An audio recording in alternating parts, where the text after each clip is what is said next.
pensando que me fazer medo. Não, você. Eu tenho medo de você? E eu tenho. Arreia a mão da minha cara, arreia a mão da minha cara, arreia. Eu não vou. Arreia. Olha, você é um ancião. Arreia, que você Você é um não ancião.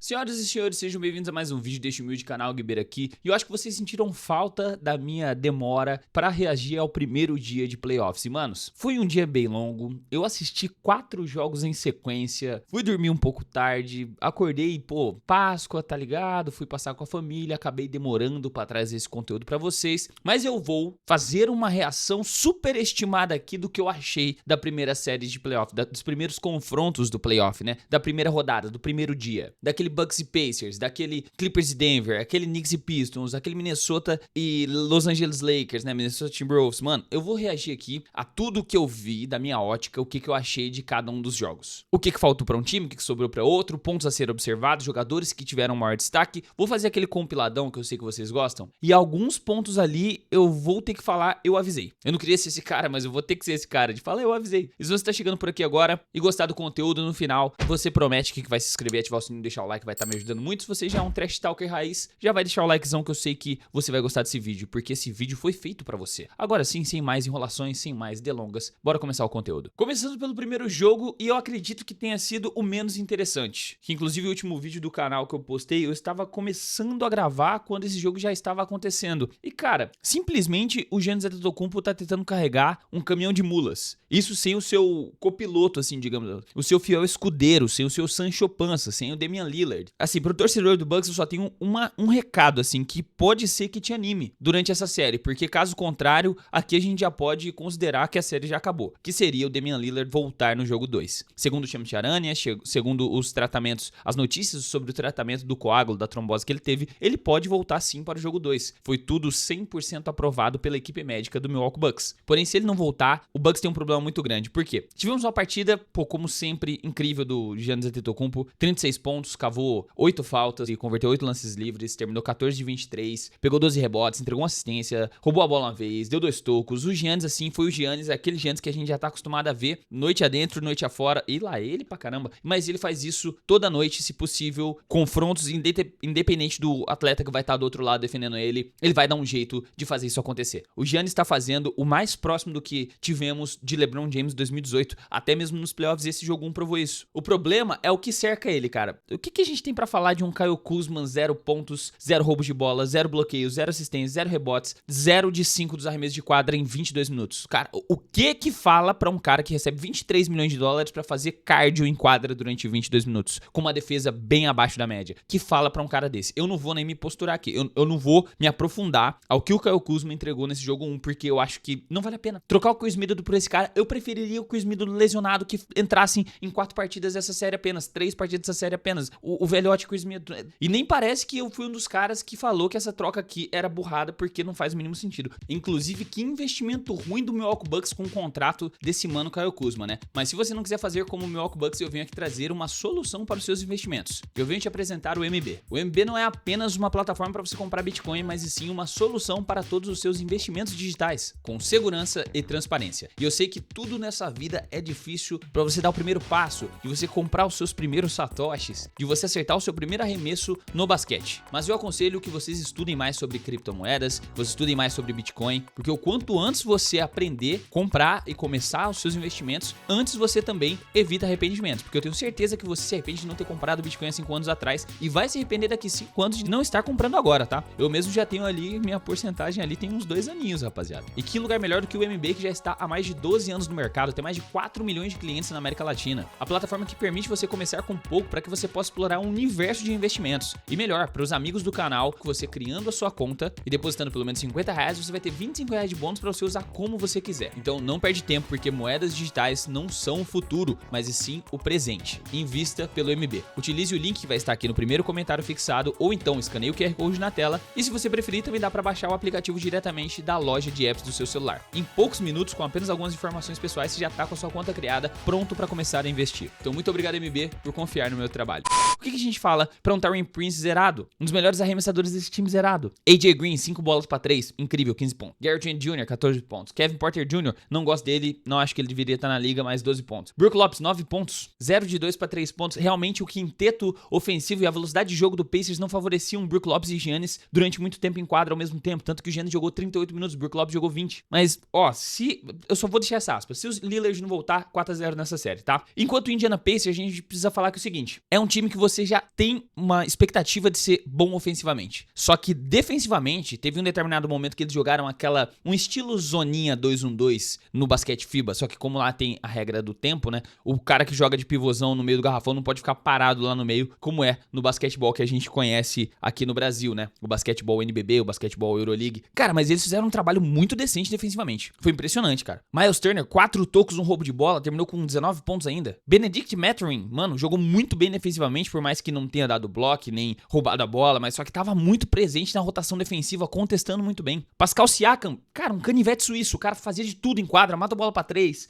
pegou bastante rebote, deu assistência, deu toco, roubou bola, fez 25 pontos. Tyrese Haliburton, cara, esses 10 pontos e 12 assistências, é aquela parada de você esperava mais do cara, ele tomou decisões ruins ao longo da partida, não foi aquele melhor no 1 contra 1, não teve as melhores oportunidades, não deu os melhores arremessos, foi bem abaixo, só que na hora de fazer o time rodar, na hora de fazer o time jogar, na hora de colocar velocidade, ele é esse cara. Andrew Nembhard, eu preciso dar aqui os créditos a esse homem, porque ele é muito pouco valorizado pelo basquete que ele entrega, tem muita gente até que esquece de Andrew Nembhard, e eu falo que ele precisa de mais espaço, mano. O cara veio pra 17 pontos, velho, tendo um jogo muito eficiente de 8 arremessos convertidos de 13 tentativas, sem falar nos 2 roubos de bola e ainda nas 5 assistências, é aquele cara que tá ali pra fazer o trabalho sujo sem precisar de mídia. Então o time do Pacers é muito interessante, tem um ataque muito dinâmico e a defesa deles foi surpreendentemente boa, enquanto o time do Milwaukee Bucks tem um problema muito sério aí pra resolver, que é a volta de Damian Lillard, senão já era. Inclusive tivemos um trash talk muito maneiro dele com o Tyrese Haliburton, e se ele voltar vai ser um confronto assim, vai ser um x1zinho maneiro ali, tá? Agora vamos pro melhor jogo dessa série, que é Los Angeles Clippers, dessa série não, desse dia, e talvez uma das melhores séries de todos os playoffs, que é Los Angeles Clippers contra Denver Nuggets. O que a gente viu em quadra, cara, foi cinema, porque nos primeiros 2 quartos, o time do Clippers estava imparável, o time do Clippers estava jogando certo, o James Harden estava sendo o sistema. I am a system. Ele jogando no pick and roll, ele fazendo aquele floaterzinho de mão esquerda dele, ele jogando um contra um, tava dando muito certo. Ivat Zubac jogando no pick and roll, sendo essa segunda opção de receber a bola numa hora que saiu uma dobra, e jogou muito bem também. Kawhi Leonard, eu acho que a gente esquece o quão bom o Kawhi Leonard é, porque a gente vê pouco ele em quadra, mas o cara é muito bom, mano. Norman Powell, eu senti que o Norman Powell de temporada regular ainda não chegou pros playoffs ainda. Esses 12 pontos, um pouquinho de lentidão na defesa, um pouquinho de preguiça na hora de pular pra pegar um rebote, ele foi mais apagado no jogo, terminou com 12 pontos ainda. Nicolas Batum e Chris Dunn, cara, o Chris Dunn, ele é muito bom defensivamente, ele é um cara fora da curva na defesa, tanto que em determinados momentos do jogo eu falava, cara, não era interessante colocar um pouquinho mais um Bogdanovic ali? Não, deixava o Chris Dunn porque ele roubava a bola, ele incomodava, ele tirava o Jamal Murray do conforto dele de armar o jogo no pick and roll junto com o Nikola Jokic, fazendo aquela navegada pela screen, sabe? Passando entre o cara que tá com a bola e o pivô ali, forçando o armador a fazer o que ele não quer. Então o Chris Dunn é esse cara. E o Nicolas Batum, pô, não tem nem o que falar, mano. Ele matando uns arremessos contestados, ele sendo aquela opção na qual tá estourando o tempo, você precisa de alguém pra confiar essa bola, porque tá todo mundo marcado ou fora de posição, ele pegava aquela bola contestado naquele arremessinho rápido dele, que ele mal para a bola em cima da cabeça, já solta e convertia a bola. Então, cara, eu gostei muito do que o Clippers fez durante 3 quartos, até que teve o clique do Denver Nuggets, porque o Denver Nuggets chegou a estar, posso estar enganado aqui no valor, mas 17 pontos atrás. Porém, você não tem como duvidar de um time que tem o melhor jogador do mundo do outro lado, cara. O Nikola Jokic, ele vai ali, ó, ele vai minando, e ele vai utilizando os jogadores na melhor posição, extraindo o melhor de cada companheiro, colocando o Jamal Murray na posição que ele gosta pra fazer o fadeawayzinho na meia distância, colocando o Aaron Gordon numa transição ali, num cut por trás da defesa, colocando o Westbrook pra chutar livre sem ninguém, porque, por incrível que pareça, fizeram uma estatística na NBA de quantos arremessos o Russell Westbrook converte não estando marcado por ninguém, e ele converte 40% dos arremessos pra 3. Mesmo assim, o Clippers ainda deixou ele arremessar sozinho. O problema é deixar o Russell Westbrook sozinho. Só que o Clippers apostou nisso no final da partida, e você, como o técnico do Nuggets, sendo estreante nos playoffs, primeira partida, você bancar um dos seus melhores jogadores em papel, né, que é o Michael Porter Jr., e deixar o Russell Westbrook no lugar dele, você tem que ter culhão, você tem que ter muita coragem. E o cara teve essa coragem, e você tendo um Russell Westbrook no time, você vive pelo Russell Westbrook como você pode ir de Vasco pelo Russell Westbrook. E nesse jogo 1, você viveu pelo Russell Westbrook, porque ele converteu bola pra 3 em momento importante da partida, faltando poucos segundos pra acabar. Ele foi muito intenso defensivamente, forçou o erro do adversário, pegou contra-ataques, jogou na transição, cavou falta, converteu lance livre no momento clutch. Apesar que ele deixou ali escapar aquele momento em que ele deveria ter passado a bola pro Jokic, ele recebeu sozinho primeiramente, ele poderia ter salvado o jogo numa bola pra 3, tentou bater pra cima da defesa, acabou não conseguindo ali na última posse da partida, sendo que ele poderia ter colocado a bola na mão do melhor do mundo. Então quase que ali escapou, mas na prorrogação ele entregou mais uma vez e o time saiu com a vitória. Então, na minha opinião, foi uma partida atípica em alguns momentos, porque a gente viu o Jokic errar alguns arremessos ali naquela curta distância, né? Que ele não costuma errar. Ele tem, tipo, 70% de aproveitamento ali daquela regiãozinha quando ele joga no post, usando um hook shot, né? Fazendo aquele floaterzinho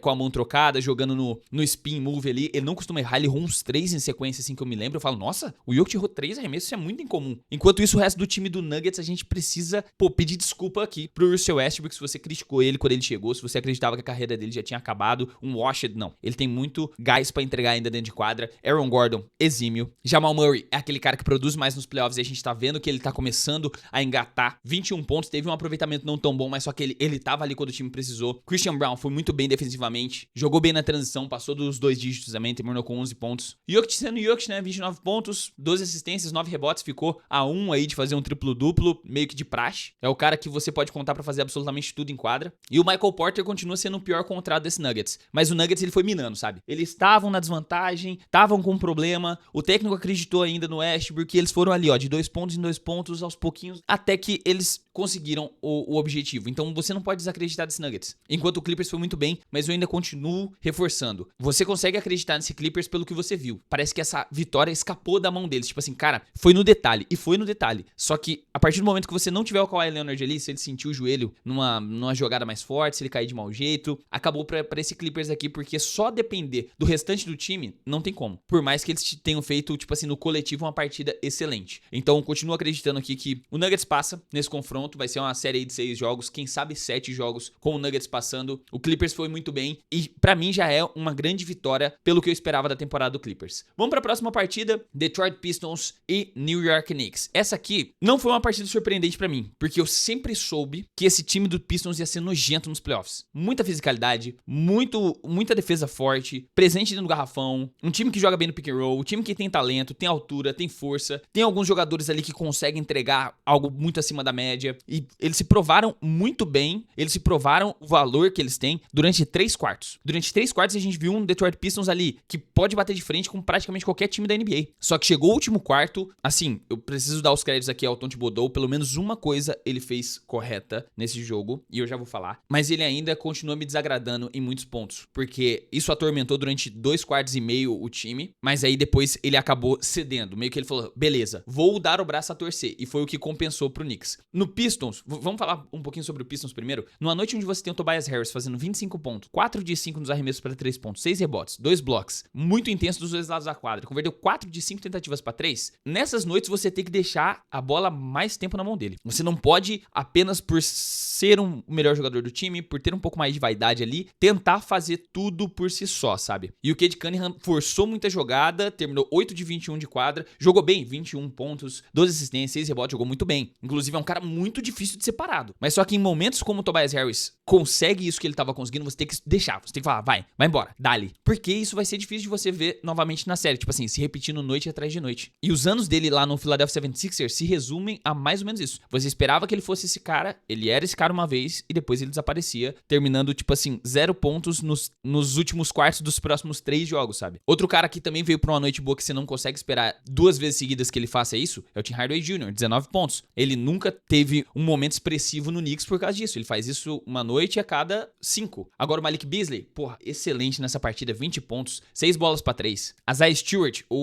a contribuição dele não entra nas estatísticas, os 2 pontos dele aqui, mas só que o problema que ele teve de faltas, né, fez 5 faltas, a contribuição dele defensivamente não entra nas estatísticas. Ben Schroeder, a contribuição defensiva dele não entra nas estatísticas também. Ausar Thompson, parece que ele sentiu um pouco a pressão do jogo 1 dos playoffs e ele tava meio desconectado do jogo, mas o time do Pistons perdeu no quarto. quarto, onde o calo aperta, onde a defesa é mais intensa, onde o juiz marca menos falta, onde a pressão parece que os gritos das torcidas é mais alto, porque o Knicks entrou intenso, Tom Thibodeau acertou deixando o Cameron Payne, isso aqui você vai demorar a me ouvir novamente, mas o Tom Thibodeau acertou deixando o Cameron Payne no lugar de um dos principais jogadores do time que estava tendo uma noite horrível, que aqui eu estou falando do nosso mano Michael Bridges. Então o Cameron Payne entrou bem defensivamente, forçou 5 segundos de defesa dos caras já numa das primeiras posses, roubou bola, cavou falta de ataque, matou 2 bolas pra 3 importantes, tava ali incomodando, inclusive uma foto que pra mim foi lendária, é ele encarando o Malik Beasley, e ali o Tom Thibodeau acertou. Jalen Brunson, pô, 34 pontos e 8 assistências, vou falar o que desse cara? Não tenho o que eu falar. Sem sombra de dúvidas, disparadamente um dos melhores armadores de toda a NBA. Josh Hart, também não tenho o que falar, mano. Se você falar assim, Josh Hart, a gente precisa que você vá lá e pule de cabeça naquela bola ali, ele vai lá e faz. Mitchell Robinson, jogou pouco tempo, teve pouca expressão na partida, mas só que, cara, naquele roubo de bola, naqueles 2 tocos, naquela rebodank quando o jogo tava apertado, naquela defesa ali que ele conseguiu incomodar o Jalen Duren. Inclusive o Jalen Duren, eu acho que falta muito dele. Eu não sei o que foi, o cara fez umas faltas nada a ver, sabe? Tipo, puxando a camiseta do Michael Bridges, empurrando pelas costas um pivô na hora que o árbitro tá olhando, fez ali uma ponte aérea ou outra, mas só que não é o cara que a gente esperava, teve problema de falta também. Enquanto isso, preciso falar bem aqui do Karl-Anthony Towns, que tirando os confrontos dele contra os pivôs do outro lado, contra Jalen Duren, contra Isaiah Stewart, que ele não conseguia tirar o cara do lugar, o Karl-Anthony Towns foi físico, esteve presente nos rebotes, apesar de defensivamente ele ainda dorme muitas posses e eu fico maluco com isso, mas só que ele soube jogar pra cima de todo mundo. O Karl-Anthony Towns foi muito bem nessa partida. Jogou na meia distância quando ele não conseguia tirar o cara do lugar pra jogar no post. Jogou no post quando ele tava no mismatch. Matou bola pra 3 quando precisava matar bola pra 3. Matou bola pra 2 quando precisava matar bola pra 2. Mas só que ainda assim, eu coloco aqui que o principal jogador do Knicks hoje, principalmente nessas séries agora, está sendo O.G. Anunoby. Quando tudo tava dando errado, quando o Knicks não tava conseguindo pontuar, quando o Cade Cunningham parecia que ia vir aqui pra patrolar, só tinha um cara que o Knicks podia contar, que é o cara que defendia o melhor atleta deles, é o cara que fez o Cade Cunningham errar tantos arremessos e terminar 8 de 21, e é o cara que você sabia que ele ia pontuar quando precisava. Seja num jogo de 1 contra 1, que ele melhorou muito desde que chegou no Knicks, aquele fadeawayzinho na meia distância, aquele jogo cortando e buscando a bola marcado, seja naquela bolinha de 3 pontos contestado, seja naquela bola do catch and shoot do corner, ou de Anunoby presente em todo canto da quadra, e o melhor jogador do Knicks pra mim nesse primeiro jogo, porque muito da contribuição dele também não entra nas estatísticas. Talvez nas estatísticas dos caras de lá, tá ligado? Na falta de pontuação do Cade Cunningham, nas defesas bem executadas que ele fez, tanto que ele terminou com 23 pontos, 2 blocos, 5 roubos de bola, 7 rebotes. Ou de Anunoby, pra mim, o melhor jogador do Knicks neste exato momento. E vai ser uma série muito interessante, mas só que você não tem como esperar menos do Knicks pelo quinteto que tem. Então, vai ser um 6 jogos aí, 4-2 pro Knicks. O Detroit dormiu no último quarto, você não pode dormir quando tem tanto talento do lado de lá, sabe? New York Knicks fez uma corrida de 21-0. Isso só aconteceu 4 vezes nesse nosso basquetebol moderno pós anos 2000 ali, mano. Só aconteceu 4 vezes de um time superar o outro de 21-0 no início de um quarto, assim, pra virar uma partida e sair com a vitória. Então, velho, interessante. Me deu medo o time do Pistons, falar pra você. E me deu medo também a ausência do Knicks em determinados momentos. E agora vamos para o último jogo e talvez o que todo mundo quer saber, né? Lakers e Minnesota Timberwolves. Aqui, ó, falar pra você que o Lakers entrou bem. Como eu falei pra vocês no começo do vídeo, eu pedi um sushizinho pra comer com a minha mina e eu vi o começo do jogo e falei, nossa, que interessante. O Lakers jogando bem num contra um. O Timberwolves ali tendo problemas pra conseguir atacar pra defesa do Lakers. O Anthony Edwards tendo problemas ali, forçando arremessos que parecia que ele estava estreando nos playoffs. Viu o Rudy Gobert fazendo 2, 3 faltas ali rapidinho, entrando também com problema no jogo. Até que entrou o Naz Reid. Então o primeiro quarto ali foi bem parelho o jogo. Os times ali tentando explorar o mínimo do erro de cada um dos lados, sabe? Só que, depois do primeiro quarto, eu fui tomar um banho pra poder jantar. Quando eu voltei, o time do Lakers tava tomando um sapeco de 10 pontos. Eu falei, o que tá acontecendo? Aí eu comecei a entender. O Lakers entrou no jogo do Minnesota Timberwolves. O Timberwolves simplesmente teve uma noite mágica pra 3 pontos. Converteram 21 de 42 tentativas, 50% dos arremessos. Só que o Lakers entrou no jogo defensivo do Minnesota Timberwolves. E foi por isso que o Lakers não teve um resultado expressivo. Por quê? O Lakers começou bem fazendo aquilo que eles esperavam, que é forçar a saída do Rudy Gobert, substituição, viu Naz Reid do banco. Porque aí a gente tem um confronto um pouco mais igualado ali, no questão altura, questão matchup, questão de troca, rotação. Fica meio que um small ball com small ball. Só que o Lakers acho que não contou com a defesa excelente do Minnesota Timberwolves quando tivesse num contra um. E digo mais, faltou do Lakers um pouco mais coletividade. Muitas posses ali, passava a bola da mão de um pro outro e alguém tentava definir no jogo sozinho, sabe? Tipo assim, tentava definir num contra um ao invés de buscar uma jogada coletiva. Tanto que o melhor jogador do Lakers ali em estatísticas foi o nosso mano Luka Doncic, 37 pontos, 8 rebotes, 2 roubos de bola, matou 5 bolas pra 3 de 10 tentativas, 50% de quadra, só que uma assistência. Isso aqui mostra muito do que foi o ataque do Lakers. Parecia que os jogadores não tinham bem definido o que cada um ia fazer, até que o relógio rodava e a jogada não dava certo, e alguém ia forçar um jogo num contra um. E outra, se o Lakers vai querer sair,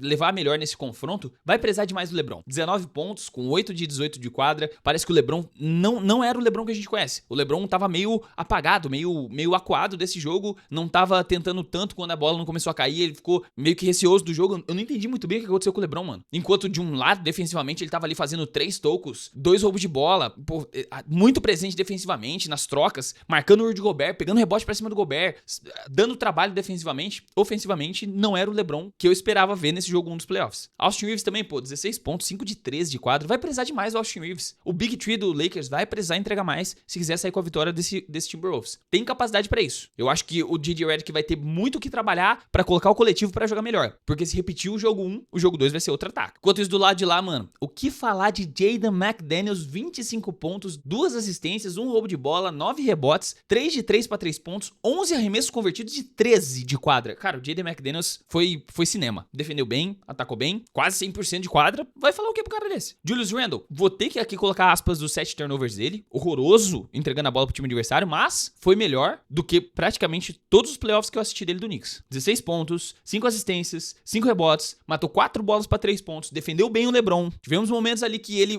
pô, saiu peitando os caras, teve um certo trash talk ali. Gostei do que eu vi do Julius Randle, velho. Anthony Edwards, 22 pontos, matou 4 bolas pra 3 também. Ainda fez a arminha pro Luka Doncic, eu não tô entendendo legal não. E aí, NBA, você vai tomar uma providência? Vai também notificar o cara? Ou é só com o Jamoran? Mike Conley marcou muitas posses, o Rui Hashimura, e marcou bem. Colocaram o Anthony Edwards pra ficar realmente no Austin Reeves, que era um dos maiores perigos dos caras, e funcionou. Nas Reed foi o motivo pela qual o Minnesota Timberwolves se sentiu confortável em trocar o Karl Anthony Towns, e ele entregou a altura, 23 pontos, matando bola pra 3, quase do meio da rua, 6 bolas convertidas pra 3 pontos, somadas a 2 roubos de bola, 4 assistências, 5 rebotes. Então assim, esse jogo foi o jogo que o Minnesota jogou livre, jogou leve, matou bola pra 3, rodou bem a bola, pegou 11 segundas chances, jogou bem na transição, enquanto o Lakers entrou no jogo do Timberwolves. Essa série vai ser muito interessante, mais até do que eu pensei. Eu achei que dentro de casa o Lakers ia vir melhor, mas só que é outra série que a gente pode falar assim, tem cheiro de jogo 7. Mas eu ainda acho que dá pra passar por esse Wolves. O Lakers tem essa capacidade. E torcedor, calma. Se o seu time não ganhou hoje, principalmente se você é torcedor do Lakers, que eu sei que tem muita gente que torce pro Lakers que acompanha o meu canal, pra poder que aquela previsão do Shannon Sharpe dê certo, do Lakers em 5, eles precisam perder um jogo. Então aconteceu. Agora tem que rezar pro J.J. Redick acertar os pontos ofensivos pra que esse time encaixe melhor, jogue mais coletivamente e também que o Big Three renda como precisa. Precisa que esses 3 caras juntos entreguem 70, 80 pontos. Se quiser ganhar as partidas. É isso. Mas e aí, você acompanhou os jogos? Gostou do que viu? O que você achou de todo esse primeiro dia dos playoffs que eu passei 8 horas assistindo basquete? Eu tô adorando. Deixe aqui sua opinião nos comentários, que é muito importante. Se você ficou até aqui, com certeza você gostou do vídeo, né? Então, mano, se inscreve aí, ativa o sininho, deixa o like, que tem vídeo todos os dias aqui no canal. Quando não tem vídeo todo dia, eu trago 2 vídeos no dia seguinte, que é exatamente o que eu vou fazer hoje. Se você quiser ajudar mais diretamente, entre pra família de membros que tem alguns benefícios, inclusive um sorteio todo dia 22. Agora sim, eu vou ficando por aqui. Eu te vejo no próximo vídeo. Forte abraço, até a próxima e falou! Lakers in 5.